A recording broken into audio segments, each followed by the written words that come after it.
Hello students, तो मैं उत्कर्ष साधु एक बार फिर से आप सभी का स्वागत करता हूं आपके अपने इस YouTube channel wisdom math academy पर। स्टूडेंट, आज हम रिलेशन एंड फंक्शन चैप्टर के अंदर टाइप्स ऑफ मैपिंग को आगे कंटिन्यू करेंगे। कल हमने दो टाइप्स की मैपिंग पढ़ी थी। पहला पढ़ा था 1 to 1 मैपिंग और दूसरा पढ़ा था 1 to मैनी मैपिंग। हमारा दो मैपिंग का टाइप बचा था, जो कि क्या था, मैनी टू वन मैपिंग और many to mapping, many to many mapping. तो चलिए देर न करते हुए हम उन दो मैपिंग को भी समाप्त कर लेते हैं। ठीक, चलिए आज का हमारा क्लास का टॉपिक क्या है? Many to one mapping. Many to one mapping क्या होता है? अगर हम बात करें मैनी टू वन मैपिंग की, सेम वही एग्जांपल लूंगा जो मैंने कल की क्लास में लिया था। मान लेते हैं हमारे पास कोई सेट ए है, और ये कोई सेट क्या है, बी दिया हुआ है। इसके अंदर एलिमेंट मान लेते हैं A1 और A2 दिया हुआ, और इसके अंदर एलिमेंट दिया हुआ B1 और B2। ये रिलेट कर रहा है B से, है ना? ऐसा है, ठीक। अगर मैनी टू मैनी मैपिंग की बात करें तो मैनी टू मैनी मैपिंग तब होता है जब ए के दोनों एलिमेंट, मतलब ए के जितने भी एलिमेंट हो, बी के केवल एक एलिमेंट के साथ इमेज बना है। जैसे A1 का इमेज भी B1 के साथ बने और A2 का भी इमेज किसके साथ बने, B1 के साथ। जरूरी नहीं है कि B1 ही हो वहां पे ये भी हो सकता है कि A1 का इमेज B2 के साथ बने और A2 का इमेज B2 के साथ बने, तब भी वो कौन सी मैपिंग होगी, 1 to many to one mapping होगी, है ना? ठीक, तो ये होता है हमारा क्या, मैनी टू वन मैपिंग। तो इसकी डिफिनीशन की बात करें, अगर आप लिखना चाहेंगे तो सबसे पहले डिफिनीशन लिखिए कि every element in set A, every element in set A, every element in set A has one and only one image in set B, one and only one image in set B, है ना? केवल एक image बना सकता है। अब ये matter नहीं करता कि वो पहले एलिमेंट के साथ बना रहा है या दूसरे या तीसरे एलिमेंट के साथ, ठीक है? तो ये हो गया वो।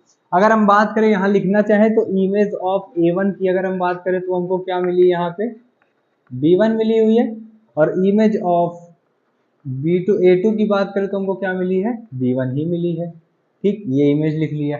अगर हम डोमेन की बात करें तो आप डोमेन लिख सकते हैं। डोमेन तो हम कल ही बताए थे कि ए वाले एलिमेंट जो हमारे वो क्या है, डोमेन है। और रेंज की बात करें तो बी वाले जो एलिमेंट दिए हुए वो हमारे क्या हुए हैं, रेंज है। ठीक, ये डोमेन, ये रेंज। तो ये होता है हमारा क्या, मैनी टू वन मैपिंग। एक और मैपिंग था हमारा चौथा, वो क्या था हमारा, many to many mapping. Many to many mapping, many to many mapping की बात करें तो इसी एग्जांपल के साथ समझते हैं। मान लेते हैं ये कोई दो सेट दिया हुआ है जिसके अंदर एलिमेंट A1, ये सेट A का है, और ये B है, और ये B1 B2 है ना? ये दिया हुआ है ना? देखिए, मैनी टू मैनी मैपिंग वो होता है जब A1 के एक एलिमेंट B1 के दोनों एलिमेंट के साथ इमेज बना है, और A1 का दूसरा एलिमेंट भी B1 के दोनों एलिमेंट के साथ क्या बना है, इमेज बना है। तो हमारा कौन सा मैपिंग होता है, मैनी टू मैनी मैपिंग होता है। ठीक, अगर आप बात करें इसकी इमेज की, तो अगर आप इमेज ऑफ A1 की बात करें तो वो क्या क्या हमारे पास आया है, B1 B2 आया हुआ। और अगर आप इमेज ऑफ A2 की बात करेंगे तो वो हमारे पास क्या आया है, वही सेम आया है, B1 ठीक, ये इमेज की बात होगी। डिफिनीशन की बात करें तो आप ऐसा समझ सकते हैं कि more than one element in set A, more than one element, more than one element in set A has more than image in set B. More than image, एक से ज्यादा इमेज क्या कर सकता है, बना सकता है। More than image in set B, तो वो हमारा कौन सा मैपिंग होगा, मैनी टू मैनी। अगर हम डोमेन और रेंज की बात करें तो ये हमारा क्या है, रेंज है। और अगर हम इसकी बात करें तो ये हमारा क्या है, डोमेन है। देखिए, एक चीज और समझने की चीज है इसमें कि जो मैनी टू वन मैपिंग होता है वो हमारा क्या होता है, एक फंक्शन होता है। मैनी टू वन मैपिंग हमारा क्या होता है, एक फंक्शन होता है।